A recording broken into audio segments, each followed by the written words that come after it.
Hello friend, तो आज की वीडियो एक डिमांडिंग वीडियो होने वाली है। तो मेरे पास एक भाई का कमेंट आया था कि सर आप ऐसी वीडियो बनाइए जिससे हमें पता लग सके कि किस पेशेंट को कौन सी जांच करानी चाहिए।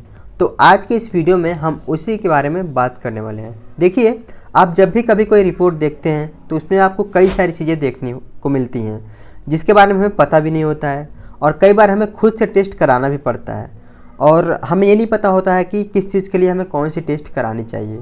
तो आज के इस वीडियो में हम उन्हीं के बारे में बात करने वाले हैं। तो यहाँ पर हम ऐसे टेस्ट के बारे में बात करने वाले हैं जो कि बहुत ही कॉमन है, जैसे शुगर के लिए, लीवर के लिए, किडनी के लिए इत्यादि। तो चलिए हम वीडियो को शुरू करते हैं। तो यहाँ हमारा पहला टेस्ट है CBC अर्थात कंप्लीट ब्लड काउंट।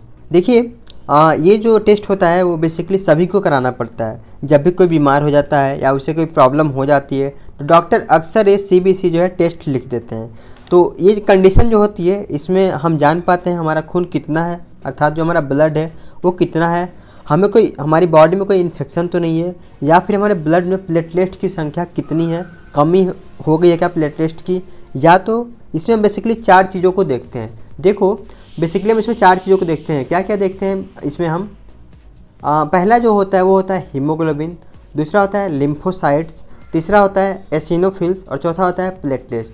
तो देखिए, यहाँ पे सबके जो है अलग अलग काम होते हैं। देखो, जब भी हम हीमोग्लोबिन को देखते हैं CBC के अंदर अर्थात कंप्लीट ब्लड काउंट के अंदर, जब भी हम हीमोग्लोबिन की रिपोर्ट को देखते हैं तो ये बताता है हमें, इससे हम जान पाते हैं कि हमारा जो ब्लड है वो कितना है। ठीक है, हमारे शरीर में ब्लड आखिर कितना ब्लड प्रेजेंट है। ठीक है, और लिम्फोसाइट जो होता है, तो लिम्फोसाइट में बेसिकली जब टेस्ट देखते हैं तो हमें पता क्या चलता है कि हमारे बॉडी में कोई इन्फेक्शन तो नहीं है। तो अगर बॉडी में हमारे कोई इन्फेक्शन रहेगा तो हमें पता चलेगा लिम्फोसाइट के द्वारा। ठीक है, और तीसरा जो आप लोग देख पा रहे होंगे एसिनोफिल। तो देखिए, एसिनोफिल क्या करता है, हमारे बॉडी में पता लगता है कि हमारे बॉडी में कोई एलर्जी तो नहीं है। तो अगर हमारे बॉडी में किसी तरह कोई एलर्जी है तो वो जो टेस्ट होता है तो वो हमें एसिनोफिल से पता लग जाता है। और चौथा आप लोग देख पा रहे होंगे प्लेटलेट। तो देखिए, प्लेटलेट बेसिकली होता है, वो क्या बताता है, अगर प्लेटलेट की संख्या कम हो गई हमारी बॉडी में तो ये बेसिकली लक्षण होता है कौन सी बीमारी का, डेंगू या तो टाइफाइड का। तो हमें बताता है हमारी बॉडी में कहीं टाइफाइड या डेंगू तो नहीं हो गया है। अब देखिए, यहाँ पे आपको एक चीज़ बताना चाहता हूँ।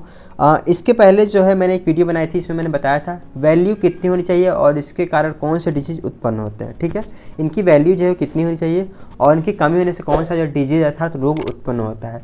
तो इसका जो है वीडियो का मैं लिंक डिस्क्रिप्शन बॉक्स में डाल दूंगा, आप लोग उसको भी जाकर के चेकआउट कर सकते हैं। यहाँ हमारा दूसरा टेस्ट है लिपिड प्रोफाइल टेस्ट।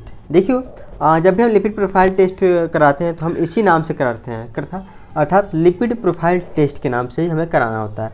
नॉर्मली इसमें हम 2 चीज़ों को देखते हैं, पहला होता है कोलेस्ट्रॉल और दूसरा होता है ट्राइग्लिसराइड्स। तो देखो, पहला कोलेस्ट्रॉल होता है, दूसरा होता है ट्राइग्लिसराइड। देखिए, इसे हम कब कराते हैं? ऐसे लोग जिनका जो वेट होता है ज़्यादा हो जाता है या जिनमें काफ़ी वसा होती है अर्थात जिनके बॉडी में काफ़ी फैट हो जाती है, और ऐसे लोग जिनका हार्ट वाली प्रॉब्लम हो जाती है तो उनमें ये टेस्ट कराना होता है। देखिए, कोलेस्ट्रॉल का बढ़ जाना हमारी बॉडी के लिए अर्थात हमारे शरीर के लिए बहुत ही ख़राब होता है, अर्थात अच्छा नहीं माना जाता है। ठीक है, तो उसी को जानने के लिए हम इस टेस्ट को कराते हैं, क्योंकि ये जो वसा होता है ना वो हमारी खून की नलिकाओं में जाकर के बैठ जाता है, जिससे हमें आगे दिक्कत हो सकती है। कभी कभी क्या होता है, जो भी फैट होते हैं तो जहाँ हमारे ब्लड वेसल्स होते हैं, आप लोग समझिएगा, जो ब्लड वेसल्स होते हैं ना, तो ब्लड वेसल्स में क्या होगा, जो फैट है वो आकर के यहाँ पे इस परत में जम जाएगा। ठीक है, अब यहाँ पर अगर जम जाएगा तो क्या होगा, आपका जो ब्लड है, ब्लड का सर्कुलेशन रिदम तरीके से नहीं हो पाएगा, जो आपको आगे जो है वो प्रॉब्लम क्रिएट कर सकता है।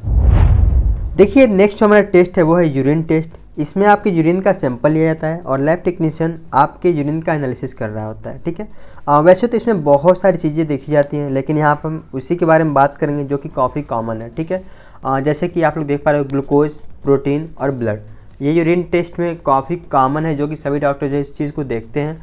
और इसके द्वारा देखो क्या क्या पता लगाया जाता है। देखो, अगर आपके यूरिन टेस्ट में ग्लूकोज की मात्रा आती है तो इसका मतलब क्या होता है, पेशेंट डायबिटिक। ठीक है, डायबिटिक पेशेंट अर्थात उनको शुगर की प्रॉब्लम हो रखी है।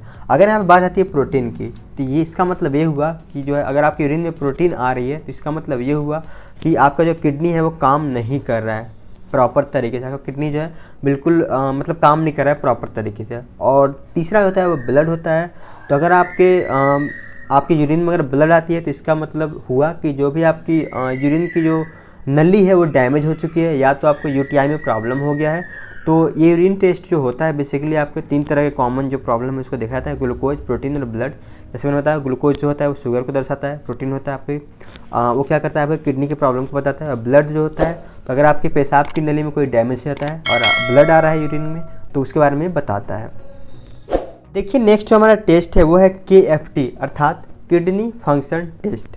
आप लोग नाम से देख पा रहे होगे किडनी, ये क्या करता है आपके किडनी के फंक्शन को बारे में बताता है। इसमें बेसिकली 3 तरह के टेस्ट होते हैं, एक होता है क्रिएटिनाइन, दूसरा होता है यूरिया और तीसरा होता है यूरिक एसिड। देखो ये होता क्या है, ये जो मैंने आपको नाम बताया क्रिएटिनाइन, यूरिया और यूरिक एसिड, ये तीनों जो है बॉडी में बनने वाले वेस्ट मटेरियल होते हैं, ठीक है। अगर इनकी मात्रा हमारे बॉडी में बढ़ जाती है तो क्या होता है कि हमारे जो ये हम जान सकते हैं कि अगर हमारी मात्रा जो बढ़ गई है क्रिएटिनाइन, यूरिया और यूरिक एसिड की, तो हम जानेंगे कि हमारी किडनी में प्रॉब्लम हो गई है, ठीक है। बेसिकली क्या करता है किडनी जो होता है वो इनको फिल्टर करके और जो वेस्ट मटेरियल होते हैं उनको बाहर कर देता है, ठीक है। लेकिन जब हमारा किडनी काम नहीं कर रहा होता है प्रॉपर तरीके से, उस समय क्या होता है ये सारी जो वेस्ट मटेरियल हैं वो हमारे बॉडी में जमने लगते हैं, जिससे कि क्या होता है हमें पता लगता है कि हमारा किडनी जो है फेलियर हो चुका है और किडनी हमारा वर्क नहीं कर रहा है। देखिए इसके बाद हमारा आता है लीवर फंक्शन टेस्ट। तो यहाँ पे क्या होता है लीवर फंक्शन टेस्ट में बेसिकली हमें लीवर में कोई प्रॉब्लम हो जाता है। नॉर्मली इसमें हमें 2 चीज़ें देखनी होती है, पहला होता है बिलिरुबिन और दूसरा होता है SGOT और SGPT।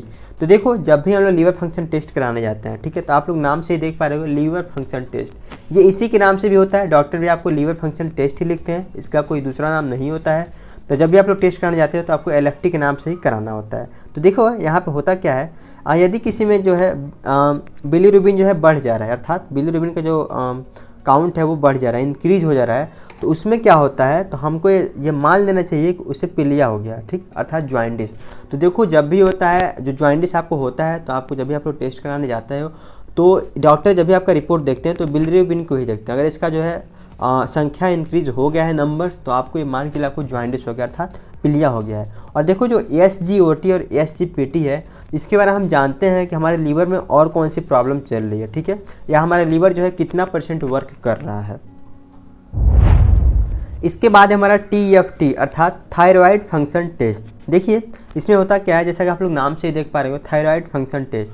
तो इसमें क्या होता है, इसके टेस्ट के द्वारा हम जान पाते हैं कि किसी को थायराइड तो नहीं है, थायराइड जो प्रॉब्लम होती है वो तो नहीं है। देखिए थायराइड बेसिकली 2 तरह का होता है, एक होता है हाइपोथायराइड, एक होता है हाइपरथायराइड, ठीक है। तो नॉर्मली हम इसमें क्या होता है जब भी हम लोग रिपोर्ट को देखते हैं तो इसमें हम लोग TSH की वैल्यू देखते हैं।